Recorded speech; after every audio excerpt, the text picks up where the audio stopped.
News की all important transmission for world T20 world cup और हम सब मिलके यहाँ पर गुफ्तगू कर रहे हैं। पाकिस्तान क्रिकेट टीम के लिए दुआ भी कर रहे हैं, रास्ते भी तलाश कर रहे हैं।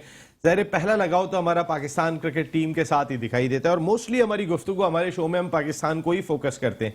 बाकी टीमें क्या परफॉर्म कर रही हैं जरूर बात कर लेते हैं। जैसे ग्रुप 1 ग्रुप ऑफ डेथ करार दिया जा रहा है, ये बात समझ में आ रही है।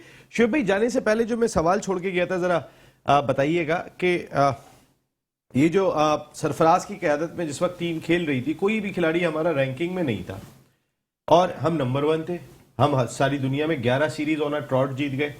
हम जो है वो चैंपियंस ट्रॉफी जीत के आ गए। फिर उसके बाद से हमने कोई वर्ल्ड टाइटल भी नहीं जीता और हमारी कोई टीम नंबर 1 नहीं बनी। सवाल तो तुम्हारा बड़ा अच्छा और बड़ी अच्छी चीज़ नोट करी। जिस वक्त सरफराज ने टीम संभाली है, ये मेरे ख्याल में उस वक्त की जो भी सिलेक्शन कमेटी थी उसको भी क्रेडिट जाता है, क्योंकि ये रेटिंग में इसलिए नहीं आ रहे थे कि ये सारी नई लौट थी। हसनैन, शादाब, अहमद, वसीम, ये फ़कर, ये लोग यानी चैंपियंस ट्रॉफी से चले थे, तो उस हिसाब से उस वक्त रेटिंग में नहीं आए। वहाँ से जो उन्होंने परफॉर्मेंस करनी शुरू करी तो टीम स्टेबल होती चली गई और टीम सेट होती चली गई और फिर ये सारे रेटिंग में आ गए। फिर कहते हैं ना, बाज़ दफ़ा ये कहा जाता है कि यार एक ग्रुप बन गया। अगर वो ग्रुप पॉलिटिक्स की तरफ जाता है तो वो नुकसान देता है, और जब ग्रुप एक अच्छी नीयत से होता है तो वो ग्रुप बहुत फेयर। तो वो एक ग्रुप बन गया था, तो वो ग्रुप ने अच्छे रिजल्ट दिए थे। तो और फिर जहाँ तक सरफराज की कप्तानी की बात है, सरफराज कप्तानी भी अच्छी कर रहा था। सरफराज ने जो सबसे बड़ी मिस्टेक करी है अपनी कप्तानी में, और सरफराज ने जो अपने पैर पे कुल्हाड़ी मारी है, खुद कुल्हाड़ी मारी है। लेकिन सरफराज जो पाकिस्तान क्रिकेट में अपने आप को स्टेबल कर सका था, वर्ल्ड कप में वो ओपन कर रहा था। उसने ओपन करके रन्स करे थे, ऊपर के ऑर्डरों पे रन्स करे थे, तो इसलिए सरफराज की जगह बनी थी। सरफराज ने अपनी कप्तानी में अपने पैरों पे खुद कुल्हाड़ी मारी। सरफराज नीचे से नीचे, नीचे से नीचे, नीचे से नीचे आता चला गया। मैं एक चीज़ और कहता हूँ, टॉप देखेंगे तो आप बॉटम मिडिल में एडजस्ट होते हैं, मिडिल देखते हैं तो पाकिस्तान के हिसाब से आप सर्कल से बाहर हो जाते हैं। तो सरफराज ने तो अपने साथ खुद ज्यादती करी। अब ये जो present Pakistan cricket team Australia ये वर्ल्ड कप खेलने गई है, मैंने आपको स्टार्ट ऑफ द टूर्नामेंट में इंडिया और पाकिस्तान का जब मैच था, मैंने उस वक्त बोला था कि ये पाकिस्तान का जो मैच है ये क्वार्टर फाइनल है। अच्छा, मैंने उस वक्त बोला था कि पाकिस्तान और इंडिया का जो मैच है 50-50 है, 50-50। अच्छा, मैंने उस वक्त बोला था कि पाकिस्तान की ये जो ओपनिंग जोड़ी है ये रन्स करती है तो 80% मैच जीतती है। पाकिस्तान में इन दोनों में से एक करता है तो 70% मैच जीतता है। तो ये सारी चीज़ें जब हमें पता थी और हमें पता है, मैंने यहाँ तक भी बोला कि अगर पाकिस्तान की टीम हारेगी तो कप्तानी से हारेगी, कोचिंग स्टाफ से हारेगी। हम सब ने, हमारे पूरे ग्रुप ने पहले मैच में, मतलब पाकिस्तान के इंटरेस्ट में, टीम इंटरेस्ट में बोला कि इन्हें 4 पेसर खिलाने चाहिए। इन्होंने 4 पेसर नहीं खिलाए। ये तो आप वर्ल्ड कप पे मेरा सवाल, हाँ, मैं उधर से ही हट गए। नहीं, मैं उसी तरफ आ रहा हूँ नसीम। मैं स्टेप बाय स्टेप करके गलतियां बता के फिर चले आप अपने सवाल। मेरा सवाल जो था ना वो रह गया। मेरा सवाल ये था कि सरफराज के दौर में कोई खिलाड़ी हमारा रैंकिंग में नहीं था और हम टीम नंबर 1 थी और मार्जिन से नंबर 1 थी। उस दौर के अंदर ही सारे बने। सरफराज की कैप्टनशिप में बाबर से लेके जितने भी प्लेयर्स हैं वो उसी दौर में डेवलप हुए, सिवाय रिजवान के। रिजवान सरफराज के जाने के बाद आए थे, दरमियान में आए थे, आके वो इतना ज्यादा नहीं खेलने का मौका मिला। कहने का मकसद यह है कि ऐसी क्या चीज हुई कि एक कप्तान के हटने के बाद चले मैं छोड़ देता हूं, लेकिन जब हमारी रैंकिंग में खिलाड़ी नहीं थे हम नंबर 1 हो गए। अब रैंकिंग में खिलाड़ी आए तो हमारी रैंकिंग गिरती जा रही है। ये क्वेश्चन तो है। तो मैंने उसको जवाब दिया ना कि मतलब ये जो प्लेयर्स आ रहे थे ये सरफराज ही ने इन्हें मिचोर करा ना। सरफराज ने ही इनको पहले टीम के लिए खेल रहे थे। अब जैसे रैयान ने बात की कि दिखाई दे रहा है कि कहीं ना कहीं अपने लिए खेल रहे हैं, और ये पाकिस्तान क्रिकेट बोर्ड के चेयरमैन जब चेयरमैन नहीं बने थे खुल के बोलते थे। देखें, ये जब नया जब पाकिस्तान टीम में लड़के आते हैं तो वो अपने आप को सेटल डाउन करते हैं। तो इनका एक जज्बा था। इनमें नया कौन है ये बताएं? उस टाइम की बात कर रहा हूँ ना। उस टाइम पे कौन नया था? उस टाइम में ये हसन अली नया था। उस टाइम हसन अली ग्रूम हो चुका था। नहीं, नंबर 1 बॉलर बन गया था। शादाब ऑलमोस्ट नया था। शादाब चैंपियन बॉलर बनता चला जा रहा था। सारे जो है वो मैच विनर बन गए थे उस दौर के अंदर। Hasan Ali match winner, Fakhar Zaman match winner, Shadab match winner, Faheem Ashraf match winner.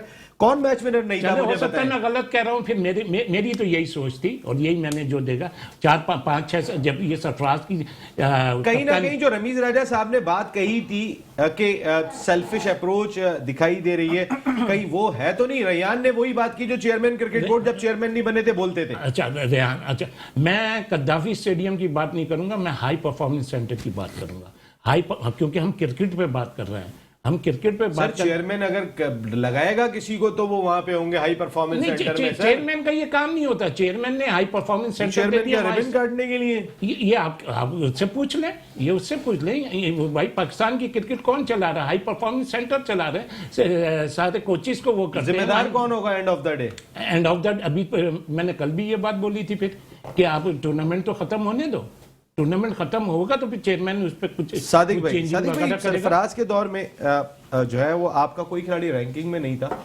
लेकिन ये सारे नए थे, एनर्जी थी, लेकिन आहिस्ता आहिस्ता इतने ग्रूम हो गए थे कि ये परमानेंट हो गए थे टीम में। चाहे बाबर आजम की बात कर लें, हसन अली, वो इंजरी नहीं होती तो वो परमानेंट हो गया था, चैंपियंस ट्रॉफी का मैन ऑफ द टूर्नामेंट बना था वो, शादाब क्रूशल मौके पे आउट करना, फहीम अशरफ, ये मैं फखर जमान, ये सारे के सारे टीम की जरूरत बन गए थे जब तक सरफराज थे।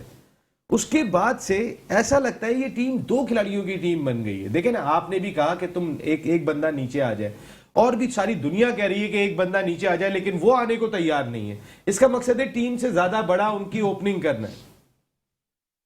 देखिए जो शॉर्ट वर्जन गेम जो होते हैंगे उसके अंदर यही होता है कि आपका बेस्ट प्लेयर जो है उसको ज़्यादा से ज़्यादा बॉलें खेलने के लिए मिले, चाहे वो ओपनर है या नहीं है, ठीक है। मगर according to the situation, according to the form, वो अगर बेहतर नहीं कर रहा तो वो अपने ओरिजिनल नंबर पे आ सकता है। हमारे पास जो मिडिल ऑर्डर बिल्कुल है ही, वो तो शान मसूद को लेके आए तो नंबर 3 का स्लॉट फिल हो गया। वरना उससे पहले आपके पास कोई भी प्लेयर जो नंबर 3, 4, 5 जो हैं, जो कि टीम को आगे बढ़ाते हैं अच्छे स्टार्ट में या बैड स्टार्ट में, आखिरी ओवर तक लेकर जाते हैं। मगर जो अच्छे प्लेयर जो होते हैं जैसे बाबर आजम है, वो उसका पीएसएल में क्या कहते हैं टेस्ट मैचेस के अंदर ऑस्ट्रेलिया के खिलाफ, आपके वनडे क्रिकेट के अंदर इंग्लैंड के खिलाफ बहुत अच्छे परफॉर्मेंस रहे। ठीक है, हर प्लेयर का जो वन इन फॉर्म उसके 20 to 25 इनिंग्स बहुत अच्छी होंगी, ठीक है। मगर फिर वो आहिस्ता आहिस्ता बैट पैच में आता ही है, ठीक है। ये नहीं है कि वो नहीं आता, ठीक है। इवन विराट कोहली भी आया है, ठीक है। अब जब वो बैट पैच में आता है तो वो बैट पैच में आने के बाद वो लंबा हो जाता है, उसका बैट पैच जो है काफ़ी खिंच जाता है, यानी कि 10-15 इनिंग के बाद वो वापस फॉर्म में नहीं आ जाता, क्योंकि उसका कॉन्फिडेंस जो है वो शेक करता है। तो इसलिए आपको जो आपके टॉप क्लास बैट्समैन थे जो कि बहुत कम थे, जो बाबर आजम के और रिजवान के अलावा और कोई नहीं था, तो हम अगर यहाँ पर ऑस्ट्रेलिया की बात कर रहे हैं तो अगर हमने 160 किए अगेंस्ट इंडिया, 159 या जितने भी किए, तो वो हमने मोर लेस 200 रन्स किएंगे अगर हम पाकिस्तान में या किसी और कंट्री में खेलते हैं। It's a very good record, it's a very good record. अगर अच्छा स्टार्ट मिलता है तो आप 200 तक जाते हैं, अच्छा स्टार्ट मिला तो 160 तक हम पहुंचे। सादिक भाई, एक सवाल है इसके अंदर मेरा, वो सवाल ये है कि आपने जैसे कहा कि 2 खिलाड़ी जो हैं वो इनका बहुत बेस्ट खिलाड़ी हैं, इनके अलावा हमें कोई नजर नहीं आता कि वो इस तरीके से कर सकें बैट सिलेक्शन में। लेकिन मेरा सवाल ये है कि अगर हम इसी के ऊपर फोकस रहते हैं और ये भी किसी भी वजह से परफॉर्म नहीं कर पा रहे, रिजवान ने चले थोड़ा बहुत परफॉर्म किया मैचेस के अंदर, नॉट एज पर द जो उसका पोटेंशियल उसके हिसाब से नहीं किया, लेकिन बहरहाल it's up to the mark. लेकिन बाबर आजम तो कंटिन्यूसली लो परफॉर्मेंस चल रहा है, आउट ऑफ फॉर्म चल रहा है। इस सीरीज में एटलीस्ट इस सीरीज में कितनी इनिंग खेली है अभी तक? 3 जी। 3 इनिंग खेलिए ना। लेकिन हमारे लिए तो वर्ल्ड कप है सादिक भाई। सर 5 के बाद मैं बाहर हो यही जाएंगे। नहीं कह रहा, आप डेविड वार्नर को भी देख लें जी, आप। ये मेरी आपसे विलियमसन बात हुई, को जी। भी आप देख लें कि 3 इनिंग में या 4 इनिंग में उसने 3 में फेल हुआ ये वो। चलें, ये सब कुछ छोड़ें। अभी ये कितनी 5-10 टीमें ना, कौन सा ऐसा प्लेयर है जिसने तीनों इनिंग्स में रन्स करे हैं? वो नाम मेंशन करें। नहीं है। भाई तीनों में, अगर है तीनों में नहीं। नहीं है तो नहीं 2 है। में करने वाले आपको मैं 4 दिखा दूंगा। शान मसूद देखिए भी एक मेरा इनिंग कहने में का फेल मकसद हुए। है बाबर का जो स्टैंडर्ड है ना, उस स्टैंडर्ड की बात कर रहे हैं मुजम्मिल भाई के, वो एक स्टैंडर्ड इस वक्त दुनिया में मैच किया जाता है। स्टैंडर्ड सबका, तभी वो वर्ल्ड 11 के अंदर कप्तानी करते हैं। स्टैंडर्ड अच्छा होगा, उसका परफॉर्मेंस अच्छा होगा। जैसे फिंच का है, विलियमसन का है, रोहित शर्मा का है, they are all good performer in the past, इसलिए उनको लीडर बनाया है। देखिए इसके लीडर से तो हमें कोई इख्तिलाफ नहीं है ना, तो प्लेयर तो जी। वही रहेगा ना। जी। लीडर तो कोई लेकिन आपको एज ए चाहिए। कैप्टन तो टोटल फेलियर है Babar. As a captain total failure है। मैं अगर भी- बाबर मगर है पास है आपके तो पास कोई- एज ए ओपनर आप मुत्तफिक हैं दोनों के, दोनों ओपनर आप ही रहे। नहीं, एक मिनट नसीम, एक मिनट देखो, मैं अभी बोलना शुरू करता हूँ तो तुम फिर वो हो जाए तो मैं बोलना, मैं टेप लगा लूं। आप ना, ये कह तुमसे रहे मैं डर जाता हूँ ना अच्छा, यार, जी, मैं अच्छा, तुमसे बताइए। डर जाता जी, हूँ। बताइए। बाबर एज ए कप्तान टोटल फेलियर है, टोटल फेलियर है। और दूसरी चीज ये देखें, पॉजिटिव में भी ले जाएं और नेगेटिव में भी ले जाएं। पॉजिटिव ये है कि यार as a captain, as a team manager, as a वो, मेरी तो ख्वाहिश होगी मेरे ओपनर ज्यादा से ज्यादा रन्स करें। और इस मामले में हम बड़े लकी थे इस मामले में, लेकिन हम जो हैंडल नहीं कर सके ना, ये हमारे कोचिंग स्टाफ हैंडल नहीं कर सका। जहूर भाई ये एक मेरा सिर्फ एक शोएब भाई से एक सवाल ये है कि क्या ये जरूरी है कि कैप्टन ही ओपनिंग करे और वो मुसलसल करता रहे? नहीं, कैप्टन वैप्टन नहीं, आप नाम लें। बाबर आजम। बाबर आजम। बाबर आजम हाँ, अगर खुल के बाबर एक आजम मिनट, अगर देखिए, ओपन कर रहा है ना, मेरे तो से वो सवाल है ना। Is your best player. नहीं, मैं is your best batsman, he need 120 तो फिर आप क्यों कह रहे थे कि उनकी जरूरत मिडिल ऑर्डर में?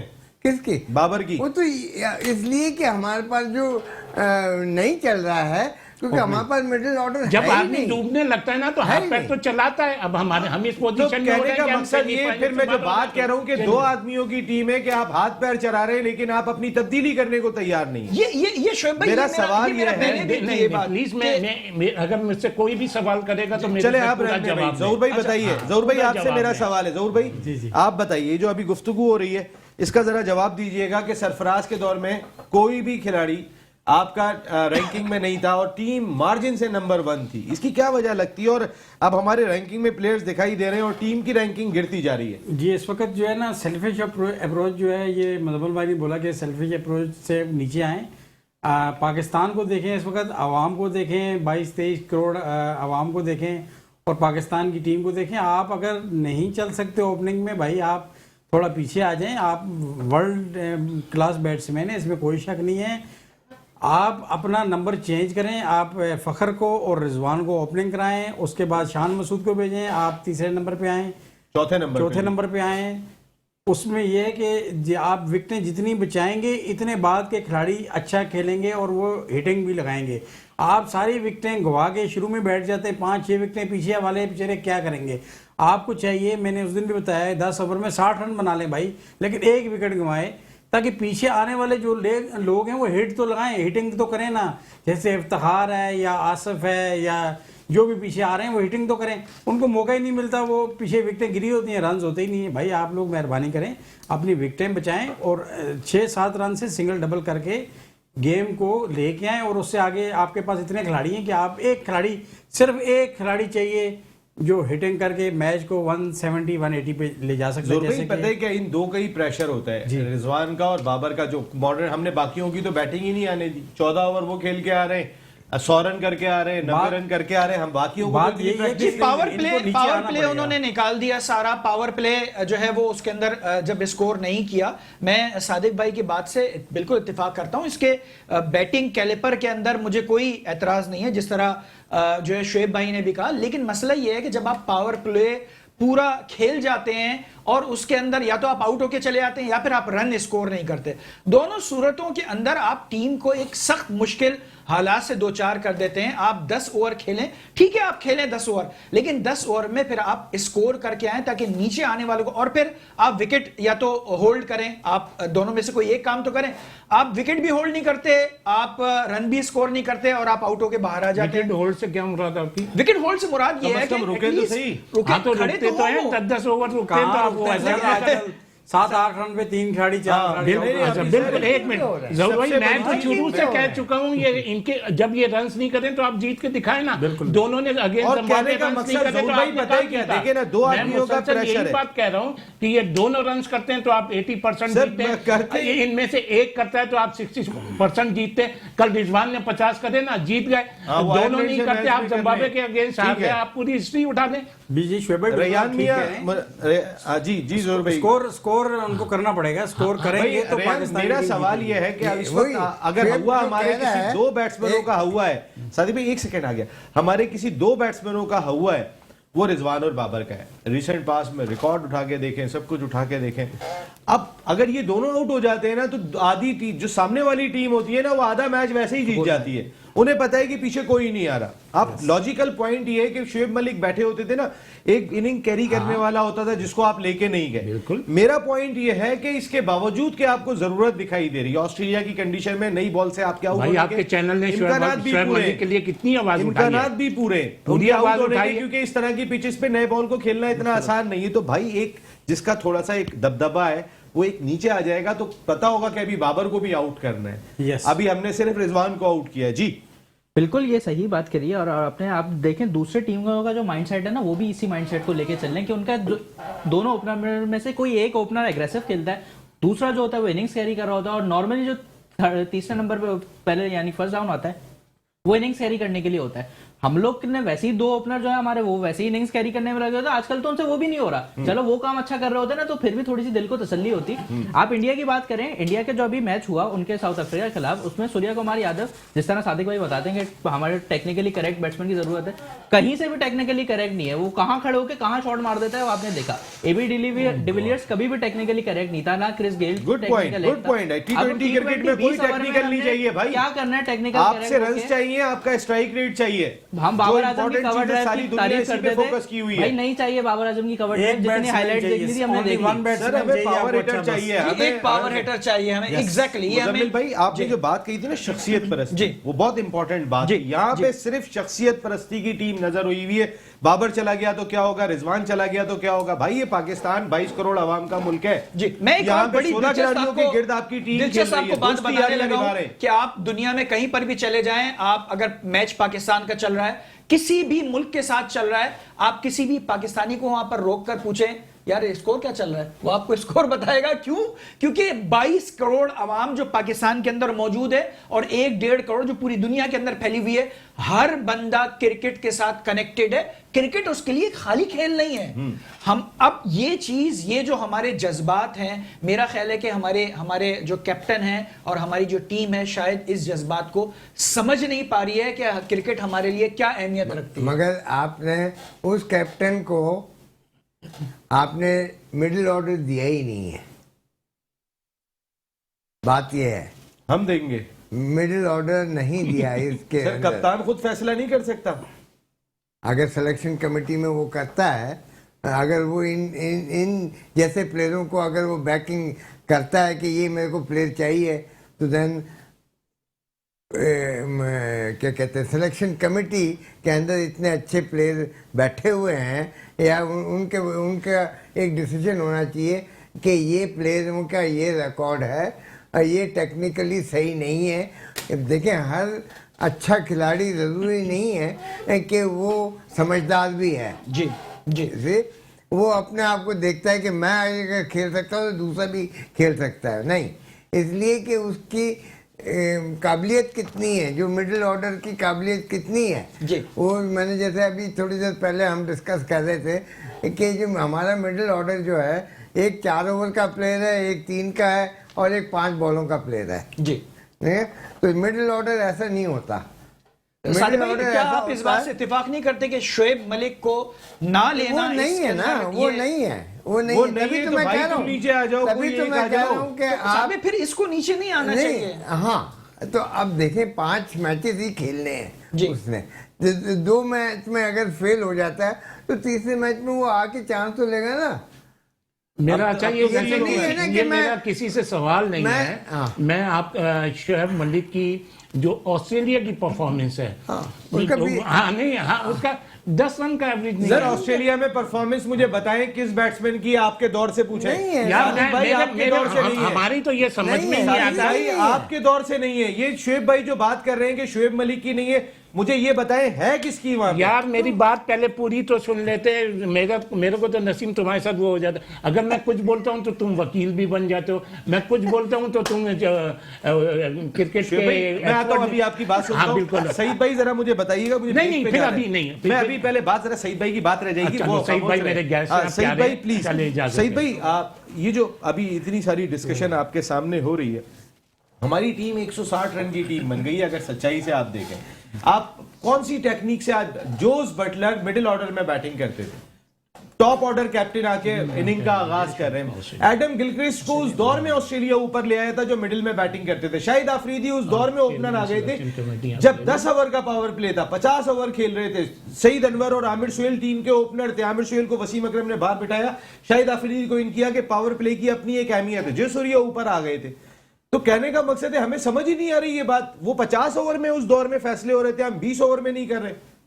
जी बिल्कुल नसीम भाई, आप सही कह रहे हैं। असल में जो प्रॉब्लम है ना, ये ऑस्ट्रेलिया खेलने के हमारी पाकिस्तान की टीम गई है। इससे पहले जितना भी बाबर और रजवान पे आप बात कर रहे हैं, इन्होंने रन्स किए हैं, वो टोटल आप देख लें कि दुबई की पिचेस थी, इधर थी।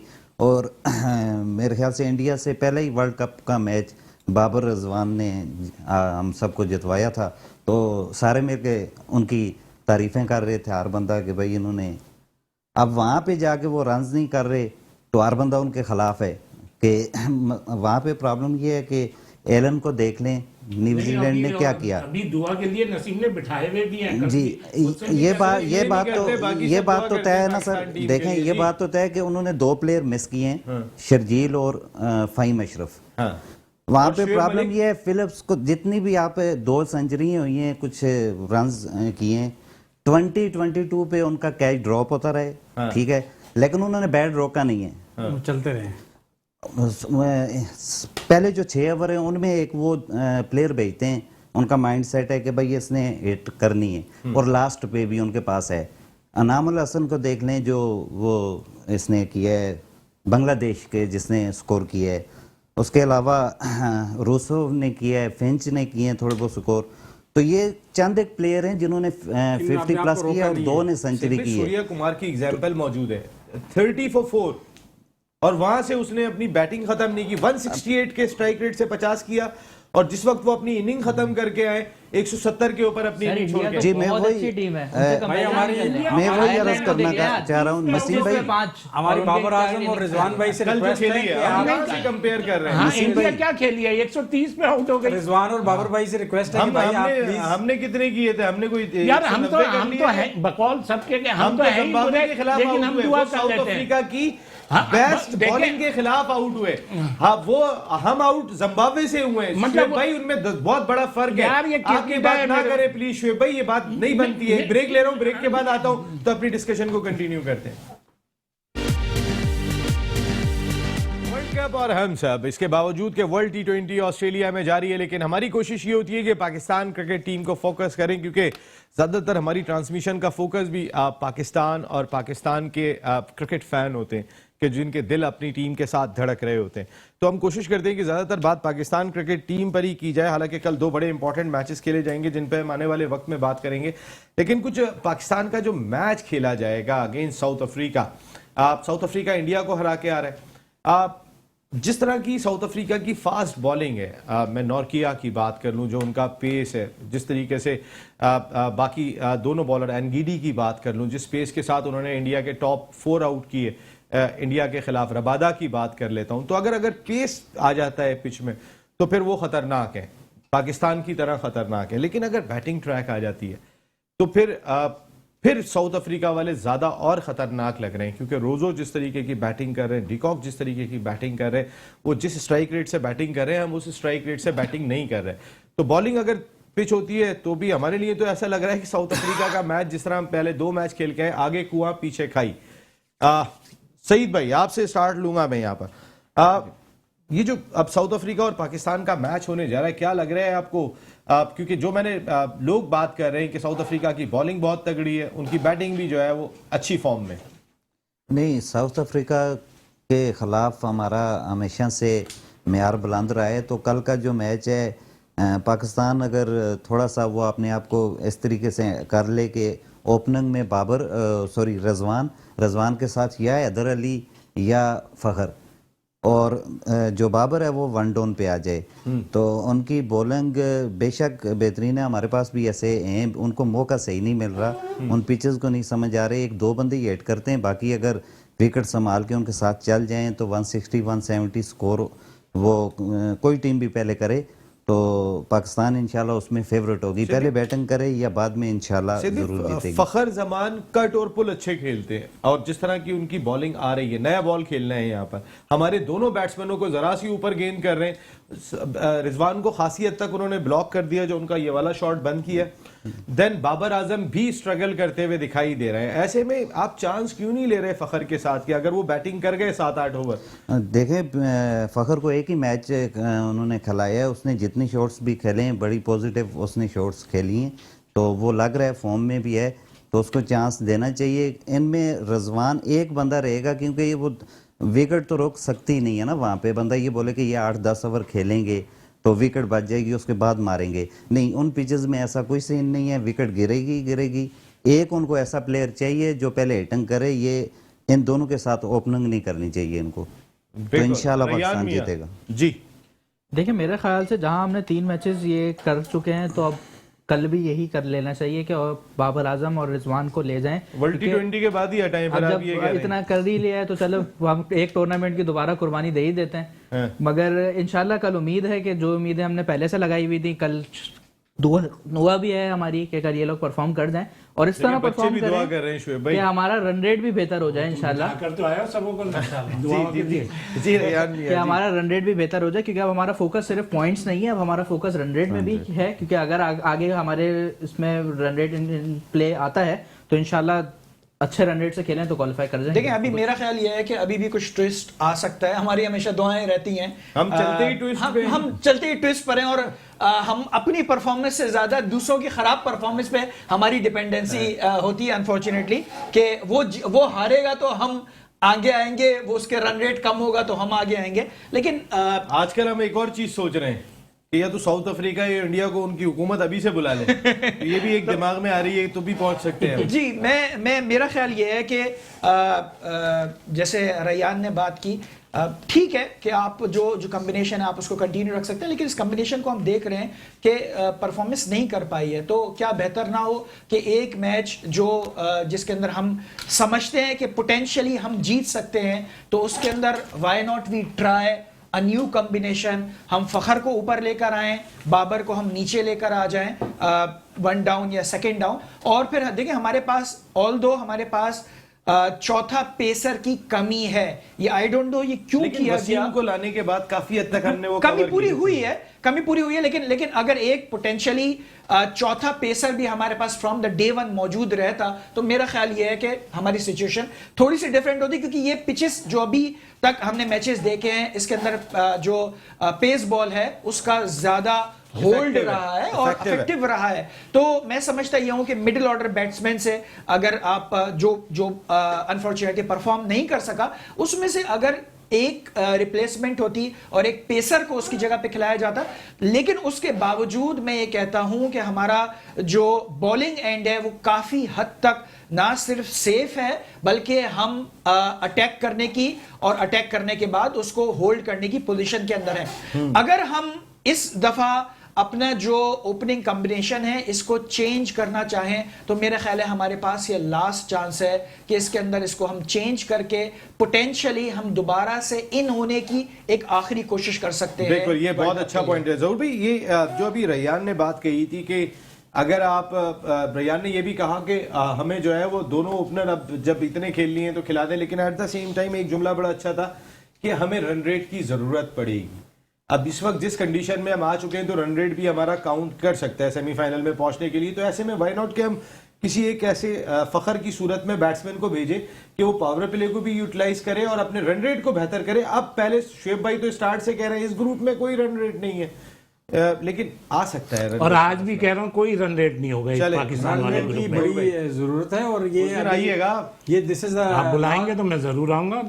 आपके रोज हाजिरी, आप कुर्सी रखी हुई है यहाँ पे जी। अब पाकिस्तानी टीम को जो है ना हर चीज को देखना पड़ेगा, ये नहीं कि पहले कि यार सिर्फ मैच ही हम ये अब पॉइंट्स को भी देखना है और अपने आप। अब आप प्लीज जो रिजवान और बाबर हैं, आप लोग माशाल्लाह नंबर 1 ही हैं हमारे लिए भी और पूरे वर्ल्ड के लिए भी। आप प्लीज पाकिस्तानी टीम को नंबर 1 करें इस वक्त, और अपने लिए भी। अपने लिए तो करना है कि आपने हैं नंबर 1 चल रहे हैं आप रैंकिंग में, लेकिन इस वक्त जो है ना पाकिस्तान की टीम को आप नंबर 1 लेके आए। और साउथ अफ्रीका जो है इस वक्त इंडिया से मैच जीता हुआ है और अगर वो हारा होता तो अब और ताबड़तोड़ हमले आप पे करता। अभी वो रिलैक्स है इंडिया से मैच जीत के, आपको चाहिए कि आप उसके ऊपर हमला करें और पाकिस्तान अच्छे मार्जिन से और रन रेट से मैच जीत कर आगे की तरफ देखे। वो आप ये नहीं देखें कि भाई मैं वर्ल्ड कप में अंदर हूँ या बाहर हूँ, उस पर बिल्कुल फोकस ना करें, अपने मैच की तरफ फोकस देखिए करें। एक साइकोलॉजिकल इफेक्ट मैं ये भी कह सकता हूं कि चूंकि साउथ अफ्रीका इंडिया से मैच जीता हुआ है और इंडिया से हमने अनफॉर्चुनेटली मैच हारा है, तो अगर ये मैच हम साउथ अफ्रीका से जीत जाते हैं तो हम एक साइकोलॉजिकली तौर पे हम ऊपर की तरफ आ जाएंगे, which will be very important. अगर हम इन रहते हैं तो आगे वाले मैचेस के लिए हमारे लिए बहुत काम इन आएगा। रहने के लिए तो ये मैच हमें जीतना ही होगा, लेकिन जिस तरह उनकी पेस अटैक है और जो उनकी बैटिंग फेयरलेस क्रिकेट खेल रही है साउथ तो वो पाकिस्तान के लिए खासा डिफिकल्ट तो होगा। अच्छा ये समझ लीजिएगा कि रेहान बोल रहा है या मुजम्मिल भाई बोल रहे हैं, शुएब नहीं बोल रहा। देखें ये हबीबी देखें पाकिस्तान क्रिकेट टीम को जो सबसे बड़ी प्रॉब्लम हुई है हमारे बैट्समैन को, हमारे बैट्समैन ने जितने भी मैचेस खेले फ्रंट फुट पे जा रहे थे और ऑस्ट्रेलिया की पिचेस ऐसी थी कि इसमें फ्रंट फुट पे नहीं खेला जाता, या बैक फुट पे जो भी खेलेगा वो परफॉर्म करता है। ये हमारी मिस्टेक थी और ये सारी मिस्टेक किस पे जाती है, हमारे कोचिंग स्टाफ पे। अच्छा अब हम कल ये जो हमारा साउथ अफ्रीका से मैच होगा, मैं अभी भी कहता हूँ कि साउथ अफ्रीकन पाकिस्तान को शॉर्ट ऑफ लाइन पे गेंद पे रखेंगे, क्योंकि एशिया में भी प्रॉब्लम हो रही थी और शॉर्ट ऑफ लाइन गेंद करेंगे तो वहाँ भी पाकिस्तान को प्रॉब्लम होगी। और जहाँ तक पाकिस्तान का ये साउथ अफ्रीका का हमारा मैच है, मैं समझता हूँ कि यहाँ साउथ अफ्रीका और इंडिया में फर्स्ट एंड सेकंड का चांस बनेगा, अदरवाइज पाकिस्तान का कोई चांस नहीं है। हमारा चांस तो नहीं है, लेकिन हम एक अच्छा फिनिश करना चाहते हैं। अगर ठीक है हम नहीं पहुंचे सेमीफाइनल में, हम 3 मैच जीत के तो कम से कम खत्म करें। हमारा जो टारगेट है ना वो जैसे अभी आपने कहा कि 3 मैच जीते हैं तो we will still be in good position, क्योंकि हम जो टॉप के 2 मैचेस जो हम हारे हैं वो टच एंड गो पे हारे हैं। बिल्कुल। तो हमारा परफॉर्मेंस अगर आप देखेंगे पाकिस्तान टीम का तो इतना बुरा नहीं है। हम जिम्बाब्वे से अपसेट करते करते रह गए। जी बिल्कुल, नेचुरली कोई ना कोई एक पूरे टूर्नामेंट में 1 या 2 मैच ऐसे होते हैं जो कि जो लोअर टीम होती है, आयरलैंड ने हराया ना इंग्लैंड को, आयरलैंड ने इंग्लैंड को हरा दिया। एग्जैक्टली है ना। तो और जिम्बाब्वे आप ये ना समझे कि वो टेस्ट रैंकिंग के अंदर है, आयरलैंड जो है टेस्ट रैंकिंग में नहीं है। उनके खेलने का अंदाज और जिम्बाब्वे के खेलने का अंदाज is slightly different. Zimbabwe is still above. अगर आप देखेंगे सब टीमों को तो जिम्बाब्वे का 9वां नंबर आता होगा रैंकिंग के अंदर एज ए टीम। तो हम अगर जो जिस टीम से भी हारे हैं, चाहे वो मेन्यू टीम जरूर थी मगर अच्छी टीम से हारे हैं, ये ना कहें कि वो नहीं है। वो पिछले 10-15 साल से आप वो टेस्ट क्रिकेट खेल रही है। ठीक है, बहुत खूबसूरत बात की है सादिक भाई ने कि इंग्लैंड का आयरलैंड से हारना जो है ये ज्यादा खतरनाक है एज कम्पेयर टू पाकिस्तान का जिम्बाब्वे से। ज्यादा बेइज्जती की बात है, बेइज्जती की बात है जिसे बहुत अच्छी, बहुत टेक्निकल बात की है। अभी तो जिम्बाब्वे ने अफ्रीका और इंडिया को भी हराना है अभी आप इंडिया अब मैं मेरे साथ भी वही मैं कुछ होने ये वाला कहना चाह रहा है हूं, नहीं समझ नसीम भाई के थ्रू। अब ये है कि पाकिस्तान को जो है बाबर के साथ बात करनी चाहिए कि वो नंबर 4 पे आए, रिजवान से क्या फखर जमान से ओपन कराएं और एक चांस लें, क्योंकि साउथ अफ्रीका की अगर फील्डिंग साइड देखी जाए, जिस तरीके से अगर उन्होंने इंडिया के खिलाफ जो 3-4 कैचेस पकड़े हैं वो वाकई काबिल तारीफ है, यानी कि out of this world some catches were, जो आगे डाइव मार के किया या रनिंग कैच किए उन्होंने, तो I think it was a treat to watch fielding.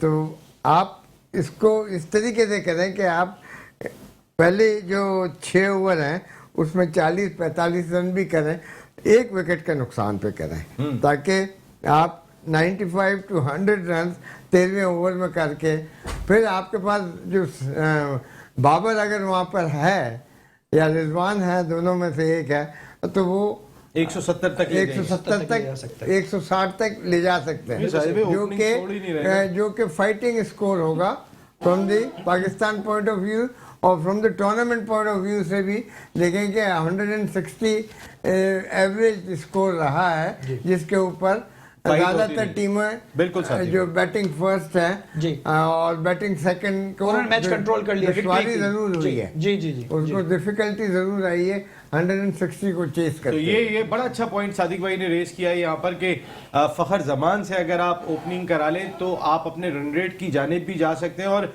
वो जो एक गैर ज़रूरी प्रेशर इस वक्त बाबर महसूस कर रहे हैं वो उससे भी निकल आएंगे कि अगर थोड़ा सा नीचे आएंगे तो फिर उन्हें थोड़ा सा शायद बारी लेने का भी मौका मिल जाए। कुछ ना कुछ चीज़ें कभी पाकिस्तान क्रिकेट के हक में चली जाती हैं, कभी ना कभी कुछ आउट ऑफ द बॉक्स, बस हमें ट्रक की बत्ती के पीछे नहीं लगना चाहिए, आउट ऑफ द बॉक्स सोचना पड़ता है, इसके बगैर नहीं होता। ये आउट ऑफ द बॉक्स नहीं सोच रहे हैं आपने, जो जेन्युइन 2 ओपनर्स हैं वो मिडिल में खेल रहे हैं, जिन्होंने सदी में 1 सेकंड आता है, और जो बाकी आपने मेक शिफ्ट ओपनर जो है वो सालों से खेल रहे हैं, तो जहां पे ये वाले प्रॉब्लम होते हैं वो फिर प्रॉब्लम क्रिएट होते जाते हैं। लेकिन मैं ये खबर जरा बता के आ रहा हूं, देन उसके बाद हम जरूर बात करेंगे। पाकिस्तान क्रिकेट की इंतहाई अहम पर्सनैलिटी, इसमें कोई शुबा नहीं है, 32 साल जिनकी खिदमात रही हैं। अभी वो 3 दिन पहले सऊदी अरब में थे, नदीम उमर साहब, चेयरमैन कोयटा एंड गॉल ग्लैडिएटर्स, और सऊदी अरब में क्रिकेट के फरोग के लिए एक मुआहदा तय पाया है, जिसमें कोयटा ग्लैडिएटर्स अब जो है वो मावनत करेगी सऊदी अरब क्रिकेट की। तो ये कोयटा ग्लैडिएटर्स के लिए भी बड़ा एजाज़ है, पाकिस्तान के लिए भी बड़ा एजाज़ है कि जो फेडरेशन है इस वक्त सऊदी अरब क्रिकेट फेडरेशन, वो जो है वो अपने मुल्क में क्रिकेट की बेहतरी के लिए नदीम उमर साहब जैसी खिदमात हासिल की, और ऐसी पर्सनैलिटीज़ पाकिस्तान में बहुत महदूद ही मिलेंगी जिनकी नॉन कंट्रोवर्शियल खिदमात हो। नदीम उमर साहब, उन्होंने अपनी शर्ट भी पेश की। नदीम उमर साहब की मुलाकात हुई थी चेयरमैन प्रिंस सऊद बिन मिशाल अल सऊद से, जो सऊदी अरब क्रिकेट जो फेडरेशन है उसके सरबराह, और एक MOU पे दोनों शख्सियात ने साइन किए, जिसके तहत सऊदी अरब में क्रिकेट की बेहतरी के लिए कोयटा ग्लैडिएटर्स अपनी खिदमात पेश करेगी। और प्रिंस साहब का भी कहना यह था कि ये हमारे लिए ऑनर है कि नदीम उमर साहब जैसी शख्सियत और कोयटा ग्लैडिएटर्स जैसा ब्रांड सऊदी अरब में क्रिकेट की बेहतरी के लिए आ रहा है। At the same time Nadeem Umar साहब ने भी इसे अपने लिए एक एजाज़ करार दिया। मुजम्मिल भाई, आप तो लिनेवो तो लास्ट ईयर PSL में पार्टनर भी थे कोयटा ग्लैडिएटर्स के साथ, कैसी रही आपकी रफाकत? मेरा ख्याल है कि एक तो नदीम उमर साहब की अपनी शख्सियत एक बहुत ही मिसमराइजिंग की किस्म की शख्सियत है, के कस्टमर हैं बहुत जबरदस्त। अभी आता हूं आपके पास। जी, नदीम उमर साहब और इसके अलावा जो इनके बेटे हैं हसन उमर, दोनों बहुत ही बेहतरीन शख्सियत हैं, और यकीन कीजिए कि PSL कोयटा ग्लैडिएटर्स के साथ शामिल होके हमें यूं महसूस हुआ कि हम इनकी फैमिली का हिस्सा हैं, और इनके हर मैचेस के अंदर हम पोटेंशियली इनके साथ मौजूद थे, और इंशाल्लाह हमारी कोशिश होगी कि इस साल भी और आइंदा आने वाले सालों के अंदर भी हम PSL कोयटा ग्लैडिएटर्स का पार्ट रहे। Very good. जोर भाई, आप क्या कह रहे हैं? कफीला की भी जी नदीम उमर साहब हमारे बहुत अच्छे कस्टमर हैं, और मेरे भाई इमरान हैं, उनके साथ बड़ी अच्छी उनकी दोस्ती है, और हमारे कफीला की केटरिंग उनके घर पे होती है, और he is a great man. और ये और राणा साहब जो लाहौर के आतिफ राणा साहब। हाँ, वो बहुत जबरदस्त अरे लोग वाह, हैं और ये लोग बहुत क्रिकेट जबरदस्त के हैं। फरोग के लिए इन्होंने बड़ी मेहनत की है और बड़े लगन से काम करते हैं और बड़ी अच्छी नीयत है इन दोनों की। बल्कि मेरी तो एक और इसके अंदर चीज ये है, बल्कि एक मैसेज है और एक रिक्वेस्ट होगी कि सऊदीया के अंदर जो ये काम करने जा रहा है Quetta gladiator as a Nadeem Umar साहब क्रिकेट के फरोग के लिए, तो इसके अंदर मैं भी अपनी खिदमात पेश करना चाहूंगा और मैं चाहूंगा जहां पर भी मैं इनके साथ किसी जगह के ऊपर ताउन कर सका मैं इनके साथ शामिल नहीं, रहूंगा। नदीम भाई के साथ जुड़ना ही एक एजाज है, जो उनकी शख्सियत है माशाल्लाह। शुएब भाई, ये कितना पाकिस्तान के लिए एजाज है कि सऊदी अरब हमें बुला रहे हैं अपनी क्रिकेट की बेहतरी के लिए और कोयटा ये ग्लैडिएटर्स एजाज को। की बात तो बात की बात है। पाकिस्तान में जितनी स्पेशली कराची की क्रिकेटर और कराची से जितना क्रिकेटर निकला है, ये सब नदीम उमर को क्रेडिट जाता है। नदीम उमर तो वो चीज़ है यार जो ग्रास रूट से आए। आज ये जैसे सरफराज है, मतलब कितने नाम लूँगा, नाम भी मेरे मुंह से नहीं निकाले जाएंगे। कराची का जितना भी लड़का आया और कराची का जितना भी टॉप का प्लेयर आया, ये सब नदीम उमर था। नदीम उमर ने हॉकी को सपोर्ट करा। नदीम उमर तो वो आदमी है कि क्या कह सकता हूँ। पाकिस्तान बल्कि के मैं ये कहता हूँ कि पीसीबी पाकिस्तान क्रिकेट जो है वो इनको सही यूज नहीं कर सका। ये इस टाइप के लोग आने चाहिए। चले, अब हम अपनी प्रोग्राम को खत्म कर रहे हैं। सादिक भाई, आपसे स्टार्ट ले रहा हूं। कल के मैचेस खेले जाएंगे, टाइम कम है। पहला मैच अफगानिस्तान वर्सेस श्रीलंका जी। श्रीलंका। दूसरा match England versus New Zealand. England. Zahoor भाई, Afghanistan versus Sri Lanka Afghanistan and England versus New Zealand. Saeed भाई, श्रीलंका न्यूजीलैंड। श्रीलंका न्यूजीलैंड। अफगानिस्तान को मार रहा है श्रीलंका। जी बिल्कुल। अफगानिस्तान इंग्लैंड। अफगानिस्तान इंग्लैंड। मुजम्मिल भाई, Afghanistan and New Zealand. Afghanistan and New Zealand. Shoaib भाई, इंग्लैंड श्रीलंका और इंग्लैंड और न्यूजीलैंड। ये तो एक मैच खेल रहे हैं सर। हाँ, मैं दो यही टीमों कह की बात हो रही है। 60% इंग्लैंड और वहाँ श्रीलंका। अच्छा, एक तो परसेंटेज खत्म नहीं हो रही है भाई। टीम मतलब बता ये कि दो। आप मैच देखो, ये enjoy बात भी करो। वो करते हैं कि जो एक वो होते हैं ना, वो जो पन्ना मछली जो दरिया में उल्टा चलती है। 100% मैच नहीं होगा कि मैच टॉस हुआ, बल्ला उठा, पता चला इंग्लैंड जीत गया। वेल डन शुएब भाई, ये हबीबी। शुएब भाई, थैंक यू वेरी मच, बहुत बहुत शुक्रिया। मुजम्मिल अतर भाई, बहुत शुक्रिया। रेयान, वेल डन यार। आते रहा करें मियां साहब, यहाँ पे जरा डिस्कशन चलती रहे। सईद भाई, मजा आया, आपको क्रिकेट की बहुत नॉलेज है। जहूर भाई ने बहुत तैयार कर दिया। आते रहा करें, जरा गुफ्तगू होती रही सही यहाँ पर। और मैं आऊं या ना आऊं, लास्ट ये जितने भी मैच चल रहे हैं ना बॉस, आखिरी मैच सेमीफाइनल से पहले जो इंडिया और जिम्बाब्वे का है ना, वहां पे जाके सारी ये इंशाल्लाह होगी। इंशाल्लाह। क्योंकि उनके जो बॉलर हैं, उनका जो बन चुका है, उनके बैट्समैन है, उनका है, इंडिया इतना उनको ये इजी कल नहीं का ले टॉपिक सकता। आज आपने छेड़ दिया। इंशाल्लाह जो ये सादिक इंडिया भाई वहां कह पे के हारेगा और जिम्बाब्वे इज्जत तक इंडिया अपने लिए- लेकिन अगर पाकिस्तान में जाए तो अपना रन बिल्कुल रेट ठीक है। बेहतर जहूर भाई, करना बहुत बहुत पड़ेगा। शुक्रिया। सादिक भाई, बहुत बहुत शुक्रिया। आप तमाम लोगों का बहुत बहुत शुक्रिया। मंसूर भाई, मंसूर उस्मान खान साहब, आज फिर आप नहीं है। आपने आना था मेलबर्न फाइन मीट्स के ऑनर, आप नहीं आ सके, लेकिन वहां पे टाइम ऐसा हो रहा है, हम आपको फोर्स नहीं कर सकते। लेकिन राना इश्तियाक भाई, आपने तो कहा था आज आना है, आप नहीं आ सके। फवाद भाई, आप भी नहीं है। आप सब लोगों को आना चाहिए। आपका अपना लाउंज है। या नसीम राजपूत अपनी पूरी प्रोडक्शन टीम के साथ चाहता है इजाजत। जिंदगी रही तो फिर कल रात को 10 बजे हम सब अपने लाउंज में आपके साथ मौजूद होंगे। टिल देन, अल्लाह निगहबान।